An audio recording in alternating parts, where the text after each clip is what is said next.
তারপর ওইখানে 15 মিনিট মানুষ আমার বন্ধু আমি ক্রমাগত রিকোয়েস্ট করেছি তাদেরকে যে আমাকে ছেড়ে দাও, আমাকে যেতে দাও, আমাকে বাঁচাতে দেয়নি। তারপরে ওকে বলছিল যে নিয়ে যাও। এবার পোস্টমর্টম রিপোর্ট আসার পর জানা যাবে যে নিয়ে মেরেছে না তার অ্যাক্সিডেন্ট হয়েছে। এবার যদি অ্যাক্সিডেন্টও হয়ে থাকে এর দোষ আমি তাকে দেবো যে পাথরটা ছুঁড়েছিল, যার জন্যে আমার বন্ধুরা আনস্টেবল হয়েছিল গাড়িটা, যার জন্যে 21 বছরের বাচ্চা ছেলে মারা গেল। আমার নিজের কত কষ্ট হচ্ছে যে আমি ওইখানে থাকার পরে আমার বন্ধুকে আমি বাঁচাতে পারি। আমি ক্রমাগত বন্ধুর নাম লিস্টে অভি বলে আমি কর্মকার। বয়স কত? বয়স 21 বছর। কাজ করতে ওই মানুষটা মারা যাওয়ার পর থেকে আমি ক্রমাগত পুলিশের কাছে এসে একটাই কথা বলছি যে আমরা বিচার চাই, আমরা বিচার চাই। 100 বার আমাকে একই প্রশ্ন করেছি, আমি একই উত্তর দিয়েছি। তারপরেও আমাদের চেষ্টা এরকম আস্তে আস্তে হচ্ছে। আর বলেছিল যে আপনার নামটা বলবেন। আমার নাম তন্ময় ঘোষ।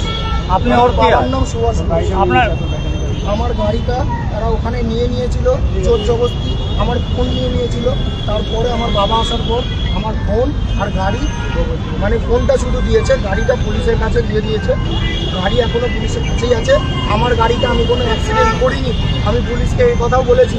তাও পুলিশ বলছে যে আমার গাড়িতে আমার বন্ধুর গাড়ি হয়তো কোলাস হয়েছে, তাই জন্যে আমাদের বন্ধুর অ্যাক্সিডেন্ট হয়েছে। এটা সত্যি নয়।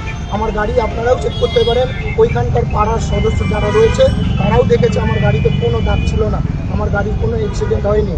আমার গাড়ি ইলেকট্রিক, আমার গাড়িতে কোনো শব্দ বন্ধ হয় না। আমি হেলমেটও পরেছিলাম সেই মুহূর্তে। আমার বন্ধুর বলছিল যে সে হেলমেট পরেনি, আজ হয়তো যদি হেলমেট থাকতো হয়তো ওই চোটটা লাগতো না যে আমি কনস্টেবল হয়ে যাবো অত পরিমাণ। ওর গাড়িটা ধাক্কা লাগার পরে ওই ভুলটার জন্য আমার বন্ধুকেই সবাই দায়ী করেছে এই পাড়ায়, যে ওই ঢুকিয়েছে গাড়িটা এখানে, ওই কনস্টেবল করে গাড়িটাকে অ্যাক্সিডেন্ট করিয়েছে। কিন্তু সেই পাথরটা যদি আমার বন্ধুকে সেই ব্যক্তি না মারতো, আমার বন্ধু অ্যাক্সিডেন্ট হতো না। আজ আমার বিচার চাই এখানে এত লোক জড়ো হয়েছে। আপনার নামটা বলুন। আমার নাম তন্ময় ঘোষ।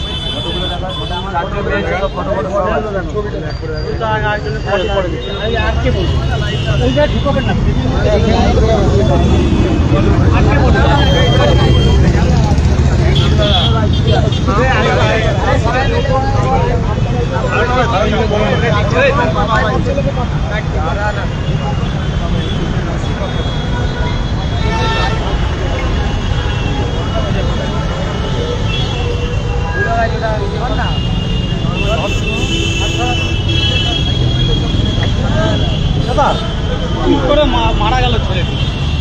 মারা গেল, প্রথম কথা তন্ময় ঘোষ যেই পয়েন্টটা দিল তাতে বোঝাই যাচ্ছে যে মেন অ্যাকিউজ, যে মেন ছেলেটি ছিল এখানে, সে প্রথম কথা মদ্যপ অবস্থায় ছিল।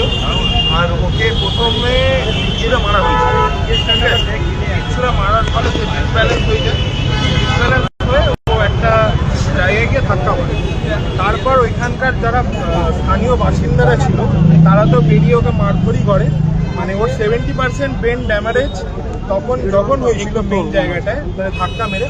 তারপরে যে মেন মানে যারা ওইখানকার স্থানীয়রা ছিল তার ওকে মারধরের মাধ্যমে। কোন জায়গায় অ্যাক্সিডেন্টটা করেছিল? অ্যাক্সিডেন্টটা করেছিল মেট্রো ব্রিজের সামনে, নপাড়া মেট্রো ব্রিজের সামনে। এবার সেই সময় ইট মেরে ফেলেছিল।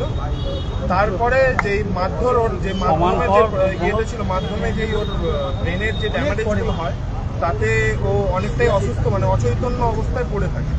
তারপরে তন্ময় ঘোষ নামে যে ছেলেটি আছে ওইখানে দাঁড়িয়ে ওকে বাঁচানোর চেষ্টা করে। তখন ওই অবস্থায় ওর ফোন, ওর বাইকের চাবি আর অনেক কিছু ওরা ওইখানে ছিনতাই করে না হয়। তারপরে ওইখানে স্থানীয় বাসিন্দারা, তার মধ্যে 4 জন মেইন অ্যাক্টরদের নাম পেয়েছে।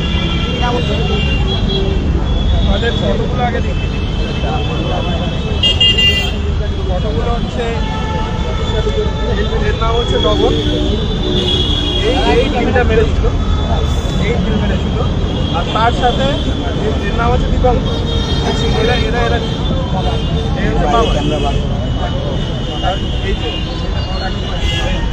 এরা 4 জন ছিল। এরা 4 জন নাম কি তাদের? নামটা কি তাদের? এটা হচ্ছে নামগুলো বলুন। এর হচ্ছে বাবাই, এটা হচ্ছে দীপঙ্কর, আর এটা টঙ্কর। এরা হচ্ছে ওইখানকারই স্থানীয় বাসিন্দা। এরা এদের মানে এরাই হচ্ছে এদের প্রতি অভিযোগ হচ্ছে চারজন। তাছাড়াও এখানে আরেকজন ছিল গৌর নামক একজন ব্যক্তি, তার বাড়িতে এই ঘটনাটি ঘটে। এবার সেও এখানে যুক্ত ছিল, সে এই মারধরের পেছনে যুক্ত ছিল। তারপরে তাছাড়াও যখন এইসব ঘটনাগুলো হয়ে যাচ্ছে, আমরা যখন আমাদের স্থানীয় পুলিশ স্টেশনের কাছে সাহায্যের জন্য হাত বাড়াই, তখন স্থানীয় পুলিশ স্টেশনে প্রথমে এখন আমরা বড়নগরের বাইরে রয়েছি, থানার বাইরে। কেন সেটা আমরা এখনো পর্যন্ত জানি না। তারপরে সেই প্রসেসটা 3 ঘন্টা 4 ঘন্টা অনেকটাই লং লেন্দি করা হয়। তারপরে এখানকার এক অফিসার আমাদেরকে বলে যে আমাদের বড়বাবু এখানে ঘুমিয়ে আছে, তাই আমাদের এখন থানা এখন কোনো কমপ্লেন নেওয়া যাবে না। সেখানে তারপরে আমরা আরও মানে অনেক রকমের ইয়ের মাধ্যমে, অনেক রকমের কথা বলে টলে যেহেতু করে রাজি করাই যাতে আমাদের এই কমপ্লেনটা নেওয়া হয়। তারপরে শেষ মতো এই কমপ্লেন নেয়, জিডি করে। আর এখন সেই পরিস্থিতিতে সেইভাবে আমরা কোনো সাহায্য তো পাচ্ছি না। মানে আমাদের এই যার জন্য এতগুলো ছেলে করে এখনো পর্যন্ত দাঁড়িয়ে আছে। আপনাদের প্রশাসনের কাছে কি দাবি থাকে? বিচার চাই, আমাদের বিচার চাই। দাবি আপনাদের কি থাকে? আপনার নামটা? রূপম রায়, আমি নপাড়ারই বাসিন্দা। থানার ভাই বলো, থানার অফিসার কি বলছিল আজকে?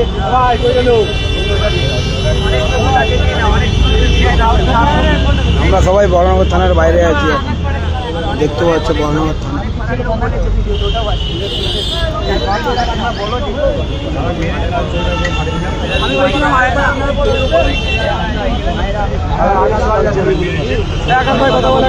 পুলিশের ভিডিওটাও ছাড়বে, এখানে নাম দাও।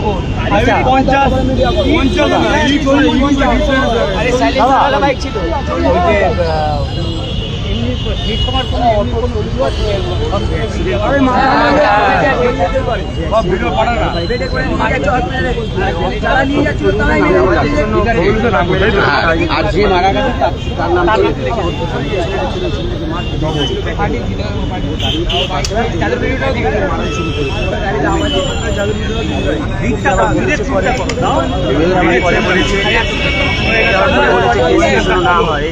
থানার ছবি ধরেছে, সেটা আমরা দেখতে পাচ্ছি।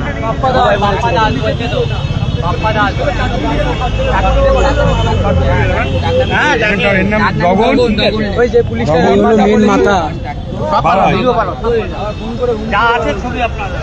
আচ্ছা দাদা, ফোন করে ওনার পরিবারে ছিল কাকা সারা দিন, এবার ওরা ক্লান্ত বাড়িতে এসে এখনো খাইনি। যাবে ডিটেলসটা তো লাগবে, বাবার নাম এটা লাগবে, এটা আমরা তো জানি। এটা লাগবে, হ্যাঁ কেস করেছি আমরা। বাবার নাম বলতে হবে। সাইডে একজন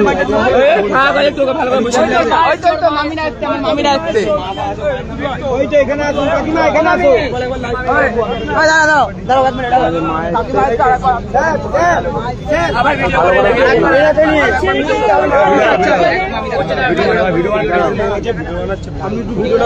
এটা হচ্ছে আমাদের ভাইয়ের মা, মানে আমাদেরও মা।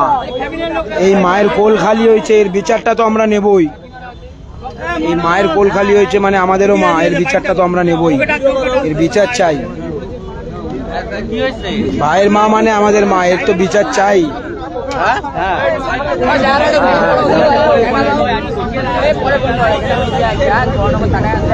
একটু ফাঁকা করে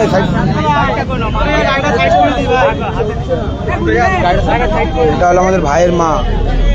এসে যেদিন থেকে ঘটনাটা হয়েছে সেদিন থেকে খাওয়া দাওয়া কিচ্ছু করিনি, দীর্ঘদিন ধরে ঘুরে যাচ্ছে, থানার লোক ঘুরিয়ে যাচ্ছে। আজকে বাধ্য হয়ে প্রেস এসছে।